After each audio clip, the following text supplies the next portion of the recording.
Hey guys, welcome to another episode of The Vinyl Den, your channel for record collecting by record collectors. I'm Nick. It's Tuesday, time to talk about some new releases coming out this Friday, March 7th. There's almost 500 albums coming out this week. I got 12 on my list for today.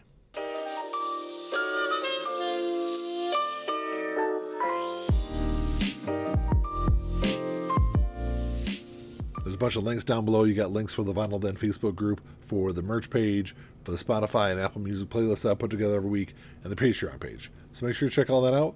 Like always, if you enjoyed the episode, make sure you give me a thumbs up, hit that subscribe button down below, and make sure you hit that notification bell so you're notified every time I release new episodes. Like I said in the intro, there's almost 500 albums that are coming out this week, but I'm only going to talk about 12 of them today. So if there's something you're looking forward to that I don't have on here, make sure you drop me a comment down below. Let me know what you're looking forward to grabbing. And like always, if you're unable to find these in your local brick and mortar stores, they should all be available online. I'll put links down below in the comment section for them. You can also always go over to the Vinyl Den store on Amazon. I got all the pre-orders on there. There's new releases, there's gear, all sorts of cool stuff to check out. The first album is one where, I'm going to hold off making any judgments on this album until after I can stream it. It's one that I guess I'm kind of looking forward to, but I've been a big fan of the last couple of albums. This is the new one from Jethro Tull. This is Curious Ruminant. It's their 24 studio album. There's a black version of this. There's also a purple version. There's a red version I think is a store exclusive in Europe. But there's a couple different versions you can get. So the standard version is going to run you about $27. Then there's also a 2 LP, 2 CD, and 1 Blu-ray release. Comes in like a big deluxe book. It's on clear vinyl. That one's going to run you about $100. This is the band's third album in 4 years. And to be honest, like their last album, Rock Flute, I hated it. I thought there was nothing really redeeming on there. I decided not to even buy it on vinyl. The album that came out before that, which is The Zealot Gene, which is the band's first album, and I think it was like 22 years from jtoll.com until Zealot Gene. I know there's the Christmas the Christmas album that was in between there, but for the most part, those are it was like the 22-year gap. I thought Zealot Gene was an okay album. Nothing really blew me away on it. I mean, I think for the most part, I consider Jethro Tull. I think they ended with Stormwatch in '79. After '79, I think they had a lot more misses than they had hits. But I'm going to hold off any kind of judgment until I can stream this album. I decided not to pre-order it just because how weak I thought Rock Flute was. And I know I'm probably in the minority because I know that album ended up on a lot of best of lists at the end of the year. But like I said, I'll stream this one when it comes out, and maybe I'll grab a copy of it if I like it. And then you've also got the reissue of Young Americans by David Bowie coming out this week. It came out back in 1975. It was his ninth studio album. So this is a half-speed master that they're doing for the 50th anniversary. It's going to run you about $24. The audio that's on here is the 2016 remastered audio, though. And this is very much a transitional album for David Bowie, where he went from that glam rock that he had earlier in the decade with Ziggy Stardust and all that to more of like this R&B soul mixed with rock on Young Americans.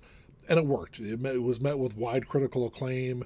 It had David Bowie's first #1 single, which is Fame here in the U.S. And it's probably my favorite David Bowie album of the 70s. And maybe that might be because of how different it is from the other stuff that he'd done previously. It's one I don't have on vinyl, so I'll probably grab a copy of it this week. You've also got the new album from Lady Gaga coming out this week. This is Mayhem. It's her 8th studio album. So there's multiple versions or multiple variants of this album. There is a Amazon exclusive that's going to be on white vinyl and has a alternate cover. It is a 2 LP release. It's going to run you about $40. This is her first album since Chromatica in 2020. I know she did the Tony Bennett album, and she did the 2 Joker soundtracks in between. The new album was recorded at Shangri-La, which is Rick Rubin's studio in California. She had a lot of different producers on. I shouldn't say a lot. I think there's like 4 or 5 different producers on here, but she did produce part of this album. It was also produced by Andrew Watt and Bruno Mars. I'm not the biggest Lady Gaga fan, but it's one I'll definitely add to my list to stream this week. From what I understand of this album, it's supposed to be a celebration of all these different genres that she loves and it really influenced her over the years, all kind of blended together in one album. I don't know. Like I said, I'll add that one to my list to stream this week. And you've also got the new album from Jason Isbell. This is Foxes in the Snow. It's his 10th studio album. So this is an acoustic album. So a little bit different than some of the stuff he's done previously. I think this is the first acoustic album he's ever done. But this one's going to run you about $24. This is his first album without the 400 unit band since 2007. I've long considered Jason one of the more underrated musicians today. He's releasing this solo acoustic album to kind of go along with the solo tour that he's on.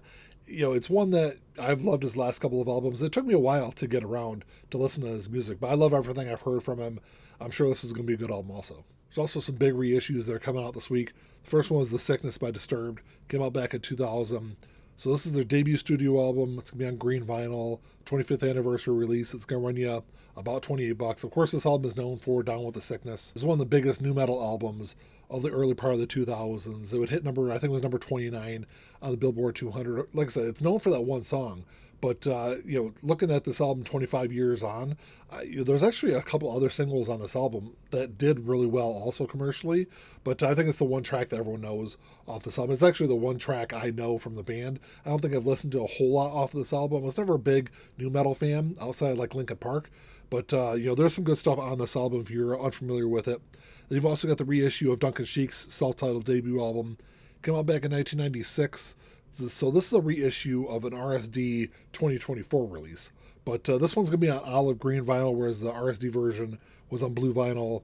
It's going to run you about $25. This is an album I actually passed on for Record Store Day, mainly because I'd never really listened to this album. Late 90s, I was more into like punk than really anything else around those years.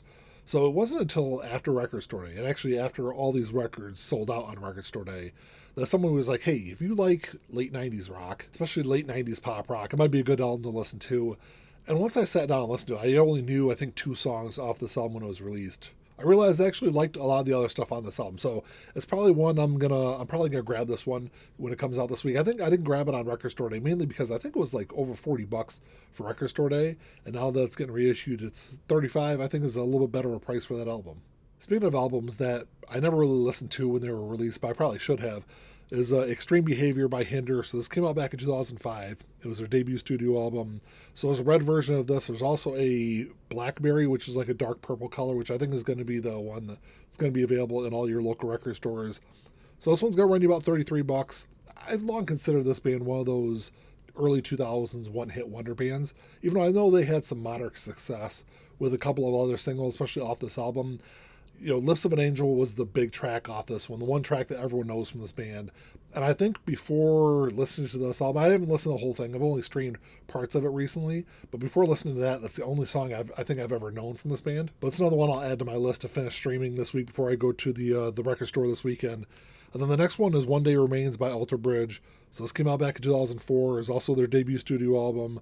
So this is an extended 20th anniversary release. It's going to run you about $33. I know the 20th anniversary was last year, but this is actually a reissue of the same album they released last year. Though the versions they released last year, I think it was 4 different versions of it. They're all on colored vinyl. This can be a standard black release this week. So Alter Bridge formed after the breakup of Creed. The band is fronted by Miles Kennedy, and I think it was mainly because of that connection to Creed. While I never really got around to listen to this band, they're definitely different. I think they've got definitely a harder edge than anything that they did with Creed. And I think in a lot of cases, a lot of these albums that the band has done over the years are actually better than most of the stuff that the band did with Scott Stapp on vocals. But so far going through Alter Bridge's discography, I think this is easily their best album so far that I've listened to. And it's one I'll have this week, $33. I don't think it's a bad price. I might grab that one also. There's a couple of jazz releases coming out this week. They're both part of the Blue Note Tone Poet series. These are always mastered by Kevin Gray from the original analog tapes. They're pressed to RTI. They always sound fantastic. They're both going to run you about $39. But the first one's Hank Mobley, 3rd season. So this one was recorded back in 1967, but it wasn't released until 1980 when it was part of the LT series.